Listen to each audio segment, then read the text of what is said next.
Au 22 de la rue Elfèche-Mélan se trouve l'épicerie solidaire franciscaine, un projet initié par l'Association des consommateurs du François, ADCF, il y a 2 ans. 9 salariés y occupent un emploi en insertion depuis le 10 avril 2013, une opportunité pour les jeunes demandeurs d'emploi, un sésame qui arrive à point. Ça m'intéresse beaucoup ce travail parce que j'aime beaucoup travailler dans le domaine de la vente. Je fais la caisse, le facing, la mise en rayon, la réception des livraisons. Fred Mavinga est l'encadrant technique de l'ESF. Il nous explique sa fonction au sein de l'entreprise et les différents partenaires qui y interviennent. J'ai des jeunes en insertion. Je suis là pour les apprendre, pour faire connaître le métier et pour qu'ils puissent avoir un acquis dans la vie de tous les jours, quoi. On trouve un peu de tout, comme pratiquement les mêmes produits de la grande distribution. On en fait 30% moins cher que les prix de la grande distribution. Janice Métro, conseillère en économie sociale et familiale, est la responsable de l'épicerie solidaire. Depuis l'ouverture de la structure, elle a sous sa direction la gestion du personnel et la formation des bénéficiaires. Contrairement à ce que l'on pourrait croire, l'ESF n'est pas ouvert à tous. Certaines conditions sont requises pour en bénéficier. On a 3 conditions d'accès, on va dire. Donc, le premier, c'est la zone géographique d'habitation. Donc, ce seront les familles du sud de la Martinique, donc des communes qui viennent, en général c'est le François, le Vauclin, la Montagne. Alors la durée d'accompagnement chez nous c'est 6 mois. Donc durant ces 6 mois-là, on va mettre en place des ateliers collectifs qui seront obligatoires. En fait, ça va nous servir tout simplement d'apporter des informations aux familles pour rectifier le tir une fois l'accompagnement terminé. L'épicerie solidaire, elle est ouverte 3 demi-journées par semaine. Donc le lundi, le vendredi matin de 7h30 à 12h30, le mercredi de midi à 17h. Donc les clients viennent quand ils veulent faire leur course. Donc on les accueille, ils prennent leur petit panier, ils choisissent les produits dont ils ont besoin, ils passent en caisse et ils repartent, un peu comme un supermarché normal.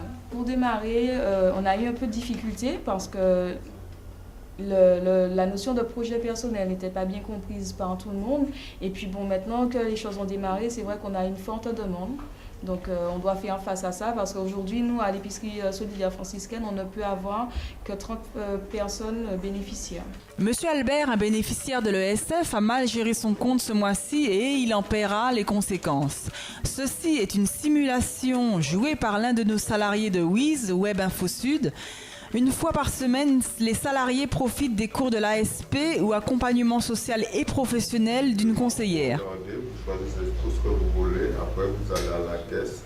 J'ai 2 hôtesses de caisse plus un caissier. Alors, vous pouvez m'aider à choisir ce que je dois? voilà, tu l'accompagnes, il te dit, et puis tu essaies de montrer, tu essaies d'expliquer à M. Albert le prix qu'on devait vendre, le prix qu'il va acheter. On devait vendre à 2,25 et c'est passé à 0,68. D'accord. Tu sais que tu seras obligé de retirer certains produits parce qu'on ne peut pas te laisser partir avec les produits, tu sais que tu es obligé de les acheter. Oui, mais comment je vais nourrir les enfants? Mais il faut alors, si tu ne veux pas nourrir les enfants, tu vas voir avec le CCAS, ils vont peut-être te donner un bon, ils vont faire une demande de bon alimentaire, un bon toit, que tu devras aller récupérer à Saint-Vincent-de-Paul, au presbytère. D'accord. D'accord? Donc je rends... Mais monsieur Albert, si tu n'arrives pas à gérer ton compte, c'est que tu n'as pas écouté mes ateliers budgétaires. Si, c'est parce qu'en fait, j'ai misé sur les chevaux, mais ils sont pas en plus. Voilà.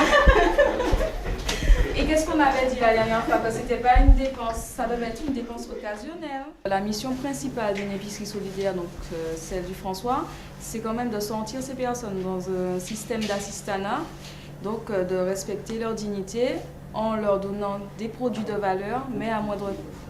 On a un règlement intérieur que les bénéficiaires doivent respecter, qui en tout cas a été lu et signé par tout le monde.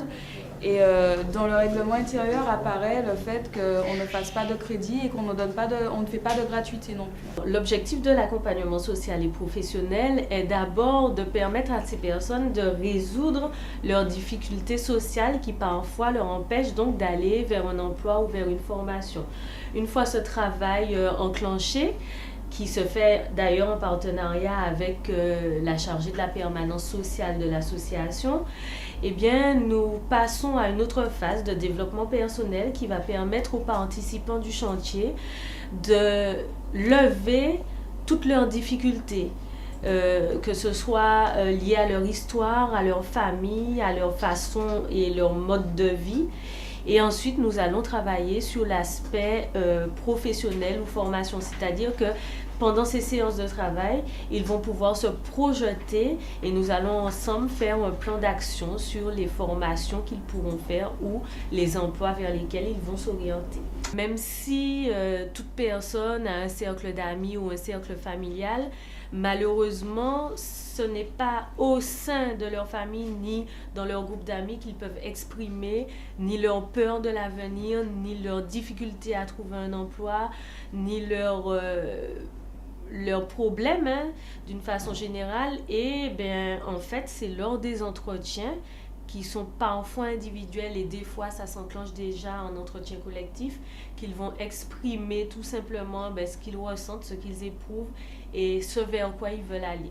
Chacun sait que la crise que nous vivons, pas plus nous que d'autres, fait que beaucoup de familles se retrouvent du jour au lendemain dans des situations qui méritent d'être prises en compte. Entre autres choses, en ce qui concerne leur possibilité de se nourrir correctement. Cette épicerie solidaire s'adresse à tous ceux qui, pour une raison ou une autre, se retrouvent en difficulté momentanément. Nous ne sommes pas l'armée du salut, nous ne sommes pas la banque alimentaire, nous ne faisons pas comme les épiceries sociales où on donne de temps en temps, à chaque fois qu'on peut, un petit paquet de quoi tenir le coup à telle ou telle famille en difficulté. Nous vendons nos produits, mais simplement nous les vendons à meilleur prix que les grandes surfaces ou le marché, j'allais dire, libre. Donc, quelqu'un qui vient ici, à partir d'un dossier monté par les assistantes sociales, a droit ou n'a pas droit. Ce mercredi 3 juillet, une date et un rendez-vous qui resteront gravés dans la mémoire des nombreux bénéficiaires de l'épicerie solidaire, mais aussi dans celle du conseil d'administration de l'association des consommateurs du François, qui d'une pierre blanche marquera l'inauguration de l'épicerie, certes, mais aussi de la solidarité sur le territoire de la commune du François.